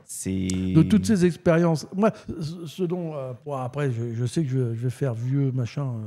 On a tendance à, voilà ce qu'on a fait, on est content, etc. Moi, ce qui m'intéresse dans l'histoire, c'est que en fait, ce que j'ai vécu, vous allez le vivre d'une façon ou d'une autre dans votre vie future. Donc, tout ce que vous apprenez, ce que vous entendez, analysez-le et dites-vous, faut jamais céder, faut toujours résister et il ne faut jamais écouter les gens qui vous donnent des conseils pour lesquels ça vous plaît pas. Moi, combien on m'ont dit, va pas en justice, va pas en justice. Garder ton instinct. Va pas en justice, tu vas perdre. Bah oui, mais on est allé, on a gagné. Donc, et c'est vrai que si on n'y était pas allé, on n'aurait pas su et on a gagné. Donc, ne vous laissez jamais influencer par des gens qui sont là pour vous dire voilà. oui. Non mais c'est important ce que je dis, hein. Et après voilà, malheureusement le patronat français a toujours su utiliser la division des syndicats, a toujours su l'utiliser. Moi je l'ai connu sur Moulinex, hein, avec la CFTC CFTC, la CGC. Vous imaginez le syndicat des cadres. La France, on est le seul pays où la notion de cadre existe. D'après vous, pourquoi? Parce que ça permet de... Moi, j'ai eu, quand j'étais à la CFDT, on avait des cadres qui étaient à la CFDT, je peux vous dire, faisaient allumer, parce que c'était protégé pour les petits suceurs des patrons. Pourquoi il y a besoin d'avoir de représentants? Vous allez en Allemagne, la notion de cadre existe. Il y a des fonctions, mais il n'y a pas de syndicat de cadre. Pourquoi? Parce que la division permet et ils manipulaient. Et moi, je voyais bien chez Moulinex, quand ils manipulaient le PAN, quand ils manipulaient la CFDT, etc. Moi, je me souviens, on a signé un accord et tu avais le DRH groupe, monsieur Max Mata, c'était un bon sûr. Il y avait le mec de la CFDT, parce qu'on n'était plus à la CFDT, et il dit, ouais, monsieur Renaud, c'est vous qui donnez de la valeur à la signature de l'accord. La nana de chez moi qui était à côté, qui attendait ça, elle dit, qu'est-ce que je fais? Je me lève, j'envoie chier le bordel. Dis donc, je vais le signer parce que c'était intéressant. Mais vous imaginez l'état d'esprit, les mecs qui tirent les ficelles. Et ce qui est grave, c'est qu'il y en a qui acceptent. Je vais vous donner un exemple de compromis et pas de compromission. À une époque, le gros sujet, c'était le management participatif. Alors les jeunes, vous ne connaissez pas ça, mais ça, c'était dans les années 90, 85, ça 90. S'est recyclé un petit peu. Ouais, mais c'était à la mode, management participatif. Putain, avec les copains de la CFDT, on dit, ils nous font chier, on va faire un truc, nous on est d'accord avec ça, mais on veut que ça soit notre sauce. Donc on contacte une boîte vidéo, on leur dit voilà ce qu'on veut, et donc en fait ça s'est terminé par un film vidéo qu'on a fait et qui s'appelait Le pouvoir de participer. Parce que c'était nous qui voulions mener cette participation. Alors c'était sur la sécurité, pouvoir participer à la sécurité, à la qualité, parce que faire de la qualité, ça garantit nos emplois, etc. Et tout ça, ça a fait qu'on a réussi à mettre en place un CAP. Donc vous imaginez, nous les filles, c'était des agents de production. On a réussi à mettre en place un CAP par unité capitalisable, reconnu par l'Éducation nationale, de fabrication de produits industriels. C'est-à-dire donc les filles qui avaient rentré chez Moulinex par unité capitalisable, ça veut dire que tu n'es pas, par exemple, tu passes pas le diplôme en entier, tu passes des parties. C'est-à-dire que tu le fais à ton rythme. Parce que nous, les filles, avaient commencé à bosser à 17 ans, 18 ans, à sortir certificat d'études, tout ça. Et donc, on dit, vous allez passer un CAP. Les filles, attendent, regardez, électricité, maths et tout ça. Toi, elle dit, attends, il se fout de ma gueule, lui. Donc, elle dit, attendez, vous affolez pas. Donc, elle a fait négocier avec le Gréga pour qu'elle refasse une remise à niveau. Et on leur a dit, vous pourrez passer le CAP en fonction du rythme qui vous est possible. Donc, il y a des nanas qui l'ont fait en une seule fois et tu as des nanas qui l'ont fait en 2 ans. Oui, les gens, c'est pas comme une VAE validation. Non. Etc. C'est vraiment un truc où tu prends plus de temps et t'es pas astreint au temps scolaire. Et là, c'était un CAP d'agent de fabrication de produits industriels. Donc reconnu. Donc, il y a eu 650 nanas qui se sont inscrites. Oui, et du coup, pour leur permettre d'avoir une qualification qui garantisse aussi. L'objectif étant... le salaire à la qualification. L'objectif pour la direction étant de remplacer la hiérarchie opaque. Alors, c'est quoi la hiérarchie opaque? Donc, nous, on avait des chaînes, on montait des micro-ondes, des friteuses, etc. Donc, il y avait toute une hiérarchie intermédiaire qui, en fait, empêchait que ça passe entre les salariés et le reste. Donc, ils en avaient marre. Donc, ils voulaient avoir des filles qui soient indépendantes et capables de gérer leur poste de travail, etc. Ce qui était intéressant. Sauf la gamelle qu'on a prise, qu'on n'avait pas compris, c'est que la nana, elle voulait faire le CP de fabrication de produits industriels, mais elle voulait se tirer des chaînes. Oui, c'est ça. L'objectif, c'est qu'elle voulait pas y rester. Mais parce qu'en fait, c'est aussi toute la douille. J'ai l'impression, tu me dis ce que tu en penses. Oui, vas-y. Mais qu'on parle beaucoup du lien entre salaire et qualification comme un gros acquis, notamment pour la protection. Mais j'ai l'impression que du coup, ça se retourne aussi à l'inverse, où il y a le fantasme du coup de se qualifier plus pour pouvoir échapper, etc. Ça crée ce mythe-là des travails non qualifiés, des travails où de toute façon, du coup, on peut les sous-payer parce qu'il n'y a pas de qualification, et ça recrée du coup une sous-classe en fait à l'intérieur des ouvriers. Indirectement, oui. Les nanas, si tu veux, quand on leur a dit vous allez rester sur la chaîne, mais c'est vous qui allez faire la gestion, c'est-à-dire que vous allez avoir, au lieu de faire un geste répétitif sur 1 minute et demie, vous allez prendre en charge ça. Les nanas, c'est ma gueule, moi je vais partir du bordel là. Tu sais, pour visser des vis sur un micro-ondes. J'ai dit putain. Et le RH, il dit vous avez tout faux, parce que les nanas, ça passe pas. Donc voilà. Alors, vous voyez, quand vous faites en partant d'une bonne idée, mais tant mieux que les filles, parce que celles qui ont eu un CAP, quand ça a fermé, elles se sont reclassées plus facilement. Logique. Mais l'éducation nationale nous avait accompagnés pour la formation diplômante, etc. Et ça, c'était vachement bien, quoi. On a vu, à l'époque, grâce à ce pouvoir de participer, on les avait pris au jeu. C'est ça que je voulais venir. Ouais. On avait pris la direction au jeu. Vous nous parlez de management participatif, mais est-ce que vous êtes d'accord pour qu'on fasse ça? Parce que nous, on savait que la formation, elle est importante. Tout au long d'une vie, d'ailleurs, elle est importante pour les gens. D'abord, pour sortir de la merde dans laquelle ils sont, généralement. Mais j'ai l'impression que c'est ça qui est beaucoup incompris quand on parle de la CFDT, etc. C'est que quand tu es autogestionnaire, tu as des trucs comme ça qui te paraissent, qui te paraissent comme des bonnes idées et des idées d'autonomisation des travailleurs, etc. Mais qui peuvent très très bien aussi être recyclés dans une version totalement libérale qui te nique derrière. Quoi. Pour résumer, j'ai toujours dit, moi, les patrons, ils jouent au billard. Ils jouent au billard en 2 bandes et nous, on joue au billard en 5 bandes, les syndicats. Donc, c'est-à-dire qu'on a toujours 3 bandes de retard. Donc, les baisers, et à la fin, ils nous baissent toujours. Et c'est ça qui est la grande différence. Alors, je sais que en Allemagne, ça a changé parce que j'ai beaucoup bossé sur l'Allemagne, moi, parce qu'on avait racheté une entreprise qui s'appelait Krups, Moulinex. Et donc, comme je faisais partie de la commission économique, on est allé à Düsseldorf, on a rencontré les IG Metall parce que c'était métallurgie qui dépend d'IGB. Le patronat allemand reconnaissait les syndicats. Je le mets avec guillemets, mais quand Moulinex a racheté la Krups, celui qui a fait visiter l'usine au PDG de Moulinex, c'est le président du comité d'entreprise. Parce que le syndicat n'est pas dans l'entreprise en Allemagne. Il est en dehors. C'est lui qui Darnaud, à l'époque, je me rappelle, il ne comprenait pas. La visite était faite par le représentant d'IG Metall, qui était dans l'entreprise. Et donc, la différence que nous, à la sortie de la guerre, les syndicats ont refusé la gestion de la Sécu. C'est la grosse erreur qu'ils ont faite. Parce que s'ils avaient accepté la gestion de la Sécu, on aurait pu aller jusqu'au bout du bout. C'est-à-dire que obliger l'adhésion, puis obliger l'adhésion, etc. Parce qu'en France, le mouvement syndical, en Allemagne, je sais que ça a changé, mais à mon époque, tu avais 60-70% de salariés qui étaient syndiqués à IG Metall. Parce que les syndicats, ils signent des accords pour tout le monde. Et il y a les profiteurs, entre guillemets. Moi, j'appelle ça les courageux ou les non-courageux. Et la difficulté, elle est là. C'est que le patronat français ne veut surtout pas que ça change. Ça leur va bien d'avoir 5 syndicats ou 30 comme à Air France, parce que ça leur permet de manipuler plus facilement les uns et les autres. Moi, j'ai assisté à des parties de claquettes entre la CGT, la CGC, nous, etc. Alors, le problème, c'est que c'est ceux qui rentrent dans le jeu, quoi. En croyant bien faire, ou parce qu'ils sont pas courageux, ou parce qu'ils sont vénales. Il faut pas se leurrer. Moi, j'avais toujours dit en rigolant au moment de ma section, moi, si le patron il me met 1 million d'euros sur la table pour que je ferme ma gueule, je sais pas ce que je fais. Je leur disais, parce que ceux qui disent ceux qui se croient 1 million d'euros sur la table, tu fais quoi, toi?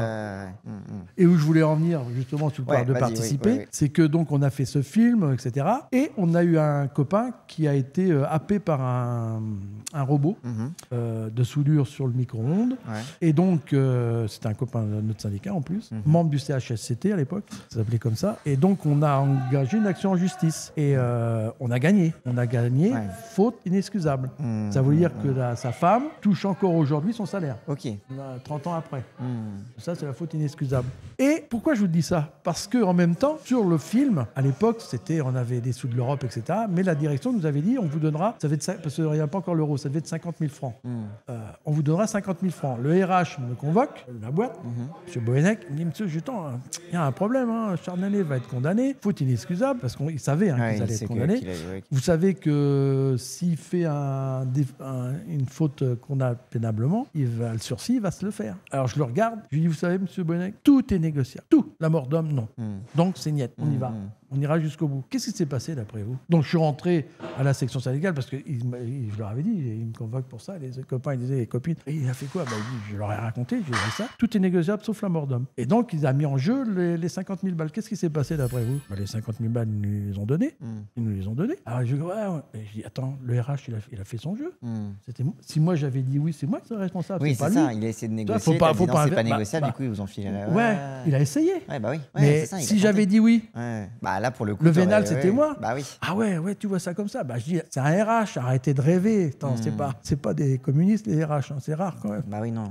Donc, vous voyez, surtout les RH, moi, j'ai vécu ce genre de situation. Et c'est ce que je veux dire, c'est qu'à un moment donné, je ne veux pas dire qu'on est tous vénales, mais il y en a qui sont plus facilement que d'autres. Oui. C'est ça que je veux dire. Et même qui sont plus séduits par l'attrait de bien s'entendre avec les gens et de paraître pour le bon élève, tu vois, de se dire non, mais si je négocie cette fois, peut-être que la prochaine fois, il pourra. Et en fait, ils sont baisés comme ça aussi. Je pense que tu as des gens de très très bonne foi. Tu as des gens. Moi, je me souviens à l'époque, aux presses, par exemple, qui était un secteur très difficile. Qui était très difficile, secteur presse. Moi, je me souviens quand on était au courant qu'il y avait des mecs qui se vantaient d'extrême droite. Moi, je me souviens, j'y allais. J'y allais, je chopais le mec, je lui dis t'arrêtes, après, on va t'attendre dehors, tu vas te prendre une toise. Donc, t'arrêtes de faire chier les nanas, etc. Là, avec tes discours à la con de facho, quoi. Ça existait à l'époque. Ça les calmait tout de suite, parce que l'extrême droite, ils sont courageux quand ils sont en bande. Quand ils sont tout seuls, ils sont pas plus courageux que les autres, je vous le dis. Mais ça, aujourd'hui, je sais pas si ça existe. Est-ce que quelque part, la destruction un peu du syndicalisme n'a pas aussi facilité la décomplexion de l'extrême droite aussi de cette façon-là, quoi, qui avait moi, je me souviens quand j'ai démarré à la CFDT, donc c'était en 71. Moi, je me souviens, c'était chaud. Je peux vous dire que ça tapait, dur. J'ai vu comment petit à petit le réformisme a pris le dessus et que, et toujours aujourd'hui, je pense qu'il se plante. À un moment donné, le patronat français n'est pas en situation ou ne veut surtout pas permettre aux salariés d'avoir une vraie représentation et d'être véritablement défendus. Donc voilà, quoi. Du coup, on avait dit qu'on reviendrait aussi sur les chômeurs, parce que du coup, on a parlé du syndicat, mais du coup, qu'est-ce qui fait, comment ça se fait aussi que les mouvements de chômeurs, c'est mort maintenant. C'est mort, c'est compliqué. Pourquoi? C'est ce qu'on disait tout à l'heure, c'est que les gens, ils sont pas, c'est trop dur à mobiliser. Non, puis au mouvement national des chômeurs et précaires, moi, j'étais en litige avec eux, parce qu'il y avait des grosses subventions. Ils avaient obtenu des grosses subventions. Et ceux qui étaient en sous-main, c'était les repéqueux Gilets Verts. Du bordel. Donc il y avait un sénateur. C'est bon, t'as tout dit. Ça avait un sénateur. Comment il s'appelait, je ne me rappelle plus. Et donc le président, il avait été permanent à repéqueux Gilets Verts. Et moi, à un moment donné, j'ai proposé un autre fonctionnement. C'est-à-dire qu'en fait, ils reversaient des grosses subventions et donc ils reversaient ça aux associations du mouvement national des chômeurs et précaires. Et moi, j'avais dit, nous, on n'avait pas besoin de fric. Vu le fric qu'on avait touché grâce au procès, etc. Je dis, moi, ce que je propose, nous, on n'en veut pas. Par contre, on donne plus à des petites associations des chômeurs qui ont besoin de se développer et on leur pose des conditions. C'est-à-dire, on va vous donner beaucoup plus, mais la condition, c'est d'avoir vraiment recevoir des chômeurs, etc. Mais ça leur a pas plu parce que quand on avait les assemblées générales, valait mieux avoir parce que les petites sections, ils avaient autant de voix pratiquement que nous. Vous voyez ce que je veux dire? Donc ça, le jeu donc, de Jean-François, toi à qui je parle, je rappelle, donc ils ont magouillé comme ça parce que moi, je commençais à vouloir faire sauter tout le bordel. Pour clarifier, en gros, toi, tu étais pour le fait d'encourager de se développer plein de petits assos comme les vôtres qui allaient se coaliser avec le mouvement des chômeurs et précaires. Et eux, ils voulaient centraliser au niveau du mouvement pour diluer aussi les plus petites voix qui étaient aussi comme les vôtres. Et puis ne pas être embêté au niveau des votes. Oui, c'est ça, pour garder le contrôle sur l'appareil. Et c'est pour ça que je disais, à un moment donné, on a quitté le MNCP. On leur a dit, allez vous faire foutre. Oui, parce qu'en fait, il y a trop de contradictions en fait, tout l'argent qu'ils avaient, ils s'auto-alimentaient, c'était pour eux. C'était plus pour les autres. C'est-à-dire que ça leur payait leur salaire. Jean-François, à un moment donné, il a été président et après, il a été permanent. Alors qu'il avait fait virer le permanent que moi, j'avais embauché. Toi. Oui, c'était que tu as le paradoxe. En fait, les mecs, ils touchaient le poignon, mais c'était je continue à toucher le poignon, je m'auto-alimente et je garde mon poste, mais je fais plus que ce pourquoi j'étais. Donc maintenant, ils sont moribonds. Le mouvement national des chômeurs et précaires, ils sont moribonds. Alors que sur le fond, il y a eu plein d'idées dedans avec lesquelles j'étais en total accord. Mais c'est toujours cette notion de comment je manipule les gens. Est-ce que tu penses qu'il y aurait une organisation qui pourrait apprendre des erreurs du MNCP, par exemple? Ou alors est-ce que vraiment structurellement, c'est impossible? C'est difficile, les chômeurs. Quand on était fort et puissant, j'avais proposé, notamment quand Onfray n'avait pas pété les plombs, de créer, il avait créé l'université du Gouffre à Argentan, et j'avais proposé que dans les pôles emploi, dans toutes les structures de pôle emploi qu'il y avait sur Caen, il y avait 6, 7, et de faire une cantine et qui permette de proposer à des gens de manger et de leur expliquer comment pouvoir manger sans être obligé de bouffer de la merde. Et de le faire en accord avec justement des restaurateurs, etc. Et donc on avait commencé à faire le business plan, etc. Et là, la Pôle emploi à l'époque était d'accord sur l'idée. C'est-à-dire qu'on voulait en même temps que les gens viennent manger, leur dire, c'est vrai que vous n'avez pas de sous, mais si vous allez sur le marché, par exemple, en bas de chez nous, je les connais, il y a le marché, tu as des macros à 3 € le kilo. Donc c'est quand même mieux que d'acheter un poulet plein d'hormones, d'antibiotiques à 6 €. Donc, mais ça, il faut leur apprendre. C'est une culture. Et donc, on on avait vu avec Onfray, justement, parce que son université du goût, c'était ce principe-là, d'avoir un restaurateur qui aidait des gens dans la misère à apprendre à cuisiner avec pas cher, etc. Mais bon, là, c'est pareil. Si tu veux, ça s'est pas fait parce qu'on est tombé sur des gens. Ça demandait du boulot. Ouais. Parce que ça demandait une organisation, ça demandait de faire une cantine, ça demandait. Non. Mais le MNCP, c'était ça aussi la vérité. C'est que eux, ils voulaient avoir des permanences dans plein de petites assos, avoir de la thune et un peu se toucher les couilles. C'est le paradoxe, c'est qu'à partir du moment. Et l'associatif aussi. Est-ce que c'est pas le problème de l'associatif ? Non, mais c'est qu'à partir du moment où tu es dans l'associatif, particulièrement en tant que chômeur, tu sors du chômage. Enfin, c'est comment dire, ceux qui surtout bossent si dedans. T'es permanent, si tu bosses dedans. Ça, et en fait, t'as toujours ce truc. Et ça crée du pantouflage en fait, du pantouflage associatif. Mais ça, c'est le problème de l'associatif aussi. C'est que ça crée du pantouflage, ça crée des zones de confort. Non, mais attends, parce que toutes les associations n'ont pas les moyens d'avoir un salarié. Hein. Oui, mais pour ces. C'est beaucoup de bénévolat. Hein. Non, mais justement, pour ces associations-là qui vivent les grosses. par des grosses subventions et qui vivent et qui arrivent à payer 1, 2, 3, 4 salariés et qui, du coup, quand tu commences à être payé par l'asso, ton but, c'est d'être. Tu deviens conservateur par rapport à tes moyens, quoi. Donc, mais NCP, on avait hérité en Dordogne d'un grand château, et d'un grand truc. Hein. On avait hérité d'un grand château d'un mec qui nous l'avait cédé. Il y avait une ferme à côté. Et donc, avec un pote du MNCP, de la CGT, qui était à la CGT, et qui était, alors je sais pas si ça se dit comme ça, au comité d'établissement de EDF. Je sais pas si ça s'appelle comme ça, je crois pas. Donc, je lui dis, au lieu que le MNCP le revende, le château et la ferme, on propose à une structure de vacances type EDF de reprendre le château et de le rénover et de faire des... C'était en Dordogne, hein, des logements pour des vacanciers, etc. Je me bande des yeux. Et la ferme, on l'a... Parce qu'elle était viable, on en fait une structure d'insertion pour, un, les prisonniers, et deux, les gens qui ont des problèmes avec la drogue. Ouais. Putain, vous voulez vous faire taffer, bande de bâtards. Non, c'était pas faire taper, c'était voir autre chose. C'était me faire tais-toi. Et donc, le gars, il dit... Je contacte les big boss du truc, parce que l'EDF, imaginez, hein, le truc d'entreprise de l'EDF, c'est énorme. Hein. Et les gars, ça les intéressait. Parce que nous, la seule condition qu'on voulait, c'est que c'est sur les tarifs. Par exemple, le château rénové avec des logements en Dordogne, c'était sympa en plus la région. C'était qu'il y ait un certain pourcentage de réservé à des chômeurs à des tarifs plus que préférentiels. Ça, c'était la condition. Mais on leur donnait le château, hein. C'était énorme. Mais il y avait une condition et tout ça. Donc ça les intéressait. Et moi, je dis, putain, si on peut dire à des chômeurs, vous allez pouvoir partir en vacances avec des gens qui ont du boulot, c'est-à-dire avoir un mélange social, c'est bien, c'est bingo, quoi. Et on demandait, je crois, avec le copain, on avait dû chiffrer à 10%. C'est-à-dire qu'il y a, sur le pourcentage de possibilité de résidents, on voulait 10% pour des chômeurs. Et la ferme, elle est magnifique. On aurait fait un truc, putain, les mecs qui seraient éclatés, ils auraient pu faire pousser de la bœuf. Donc ça, c'est pareil. Ça leur a pas plu. Ça. Qu'est-ce qu'ils viennent nous casser les bonbons, quoi. Ils voulaient rien foutre. Ils ont vendu le bordel. Pour faire un billet. Ils ont vendu le bordel, et puis comme ça, ils ont pu changer les locaux à Paris. Toi, non, mais voilà. Puis, alors, continuer à subventionner des associations qui continuent à voter pour eux. Je force le trait, hein, mais pas tant que ça. Donc oui, c'est triste. Il y avait un truc génial à faire. Hein. Le copain, là, je le vois parce qu'il c'est un navigateur invétéré en Bretagne. Il était venu à Caen, d'ailleurs, il a bossé sur Caen. Avec son bateau était dans le port de Caen. Donc voilà, toutes ces choses-là, c'est du gâchis, quoi. C'est du gâchis. Est-ce que j'ai pas été trop chiant ? Mais non, mais ils sont fascinés. Il a eu combien de vies, Jean-Louis ? Moi, je me méfie. Parce que bon, j'ai 72 ans quand même. Je me méfie parce que quand on arrive à cet âge-là, on rabâche. Et puis on est dans le leçon. Alors ça m'énerve. Et je sais que je peux tomber dans le biais de donner des leçons. Je veux surtout pas donner des leçons. Faites ce que vous avez envie. Si vous avez envie de dire merde, dites merde. Et vous laissez pas baiser par le PS surtout, putain. Vous laissez pas baiser par le PS, c'est des enfoirés.